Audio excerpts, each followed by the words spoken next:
सरकारच्या माघारीनंतरही विरोधक आक्रमक आहेत। सुधीर मुनगंटीवार हे खोटं बोलतायत, त्यांच्या विरोधात हक्कभंग आणणार असल्याचं विधान परिषदेचे विरोधी पक्षनेते धनंजय मुंडे यांनी म्हटलेलं आहे। आपण आताच सुधीर मुनगंटीवार काय म्हणत होते आपण ऐकलं।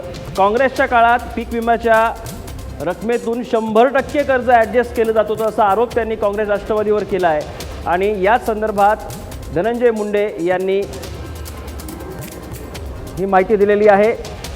सुधीर मुनगंटीवार हे खोटं बोलतायत, चुकीची माहिती देत आहेत, त्यांच्या विरोधात आम्ही हक्कभंग आणणार आहोत अशी माहिती धनंजय मुंडे यांनी दिलेली आहे। त्यांच्याशी बातचीत केली आमची रिपोर्टर सोनाली शिंदे हिने।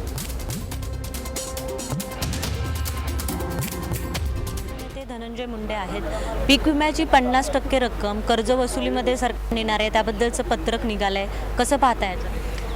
या पत्रकाच्या बाबतीमध्ये कालपासून आम्हाला याची माहिती मिळाली। अतिशय जाचक ते पत्र आहे, कारण गारपिटीमुळं, दुष्काळामुळं, अतिवृष्टीमुळं ज्या शेतकऱ्यांचं नुकसान झालं आहे त्या रब्बी हंगामातला पीक विमा जो शेतकऱ्यांना मिळणार आहे त्या मिळालेल्या पीक विम्याच्या रकमेतून 50% जर कर्जवसुली सरकार करणार असेल तर एकीकडे आम्ही कर्जमाफी मागतोय आणि दुसरीकडे सरकार बँकेची कर्जवसुली करण्यासाठी मदत करते, तेही आमच्या पीक विम्याच्या रकमेतून। हे अतिशय जाचक होतं, यामुळे शेतकरी प्रचंड अडचणीत आला असता।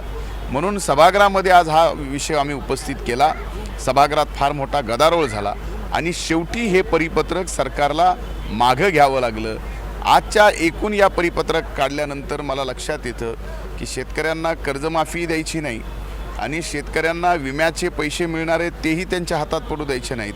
म्हणजे पूर्णपणाने शेतकऱ्याला मारायची भूमिका आज या सरकारने घेतलेली आहे। अर्थमंत्री सुधीर मुनगंटीवार यांनी सांगितले की मागच्या सरकारमध्ये 100% रक्कम वसूल केली जायची, आम्ही 50%वर आणले, याबद्दल काय? नाही, सुधीर भाऊ सुद्धा अतिशय खोटं बोलतात। खोटं बोल पण रिटून बोल।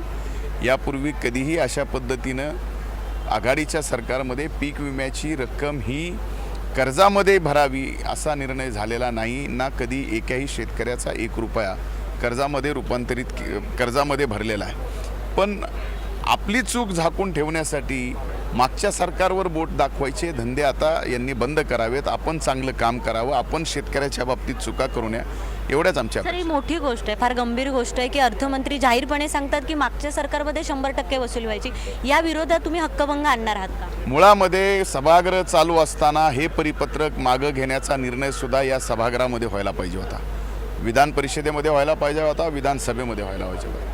पण त्यांनी डायरेक्ट माध्यमांसमोर येऊन ज्या पद्धतीनं हे परिपत्रक मागं घेण्याचा निर्णय केला आहे, या दोन्ही सभागृहाचा भंग केलेला आहे आणि आम्ही नक्कीच या बाबतीमध्ये हक्कभंग दाखल करणार आहोत। एकूणच या प्रकरणाची जी माहिती आहे, जी अर्थमंत्र्यांनी दिली की मागच्या सरकारमध्ये 100% व्हायचे, आता 50% होणार आहे, ही माहितीच चुकीचं असल्याचा दावा काँग्रेसने केला आहे। या विरोधात हक्कभंग आणणार असल्याचं त्यांनी सांगितलं आहे। मुंबईहून व्हिडिओ जर्नलिस्ट विकास सोनाली, महाराष्ट्र बंद।